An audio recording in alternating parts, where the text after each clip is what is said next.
여러분 안녕하십니까. 11월 26일 화요일 KTV 뉴스 시작합니다.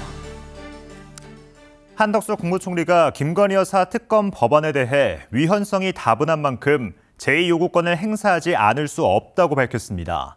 또 규제 혁신이 곧 국가 발전이라며 혁신 성과 창출을 위해 노력할 것을 각 부처에 당부했습니다. 신국진 기자의 보도입니다. 정부는 한덕수 국무총리 주재로 국무회의를 열고 지난 14일 야당 단독으로 처리된 김건희 여사 특검 법안에 대한 제2요구권을 심의 의결했습니다. 한덕수 국무총리는 특검법에 대해 기존에 폐기된 특검 법안보다 수사 대상을 일부 축소했다고는 하지만 검찰과 공수처에서 수사 중인 사건에 특별검사를 도입함으로써 특별검사 제도의 보충성과 예외성 원칙을 훼손한다는 본질에는 전혀 변화가 없다고 설명했습니다.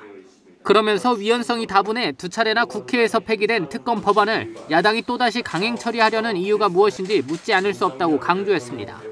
한 총리는 제2요구권에 대해서도 대통령제를 취하는 우리 헌법에서 대통령이 입법부의 권한 남용을 견제할 수 있는 유일한 수단이라고 강조했습니다. 한 총리는 이어 헌법 수호 의무가 있는 대통령은 위헌적 요소가 있는 법률안에 대해 제2요구권을 행사하지 않을 수 없다고 설명했습니다. 정부가 제2요구권을 행사할 수밖에 없다는 것을 알면서도 오히려 이를 조장해 국정에 부담을 주기 위한 의도라면 정부와 국회가 힘을 모아 어려운 민생을 살리라는 국민들에 대한 도리가 아닙니다. 회의에서는 윤석열 정부 출범 후 추진한 규제 혁신 성과도 점검했습니다.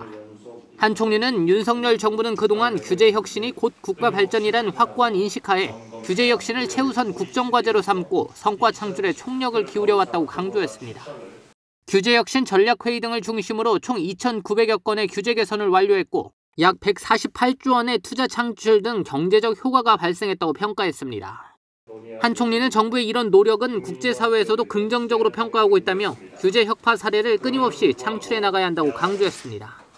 모든 부처는 현장의 간절한 목소리에 늘 귀 기울이며 국민과 기업을 옥죄는 실효성 없는 규제, 글로벌 기준에 맞지 않은 규제는 더 과감하고 더 신속하게 개선해야 합니다. 한편 본격적으로 시작된 김장철을 맞아 배추 등 대부분의 김장 재료 가격이 평년 수준으로 안정화됐다며 관계부처는 동절기 서민 물가 안정에 모든 역량을 집중해달라고 당부했습니다. KTV 신국진입니다. G7 외교장관 회의 참석차 이탈리아를 방문 중인 조태열 외교장관이 현지 시간 25일 안드리 시비하 우크라이나 외교장관을 만나 북한군의 러시아 파병 동향과 대우크라이나 지원 관련 의견을 교환했습니다. 조 장관은 러북불법 군사협력에 우려를 표하고 정부가 군사협력 진전과 우리 안보에 대한 위협에 상응하는 실효적 조치를 단계적으로 취해 나갈 거라고 밝혔습니다. 시비하 장관은 가까운 시일 내 우크라이나 특사가 방한하기를 기대한다고 말했고 조 장관은 특사 방한 시 의미 있는 협의가 이루어지기를 바란다고 답했습니다. 북한이 개성공단 전력 공급을 위해 우리 측이 지어줬던 송전탑을 철거하려는 모습이 확인됐습니다. 합동참모본부는 지난 24일부터 북한군 여러 명이 경의선 주변 송전탑에 올라 일부 송전선들을 자른 후 쌓아놓은 모습을 포착했다고 밝혔습니다. 그러면서 북한이 송전탑 철거까지 나설지는 상황을 지켜봐야 한다고 전했습니다. 한국전력이 건설한 이 송전 설비는 2006년 12월 연결됐지만 2016년 1월 북한의 4차 핵실험을 계기로 전력 공급이 중단됐습니다. 폭염과 태풍 등 극한기후 현상이 심화하면서 실내에 머무는 시간이 늘고 있습니다.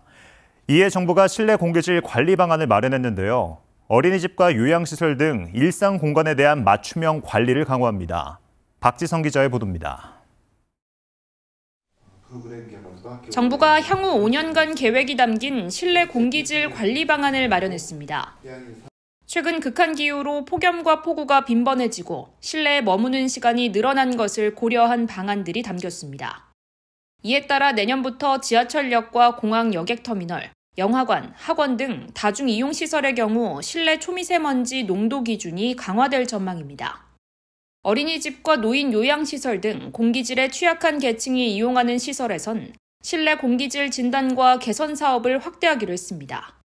이와 함께 조리 매연이 다량 발생하는 직화구이 음식점이나 급식 조리실, 식품제조 사업장의 경우 저감 설비를 지원할 계획입니다.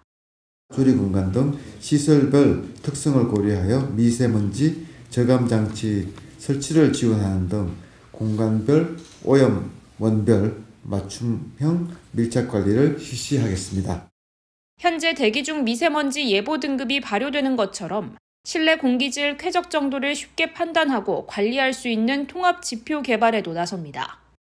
나아가 실내 공기질 관리에 쓰이는 공기 정화 설비가 오히려 온실가스 배출을 부추긴다는 우려를 반영해 공기 정화 설비 에너지 효율을 높여 환경에 미치는 영향을 최소화하는 방안도 추진합니다.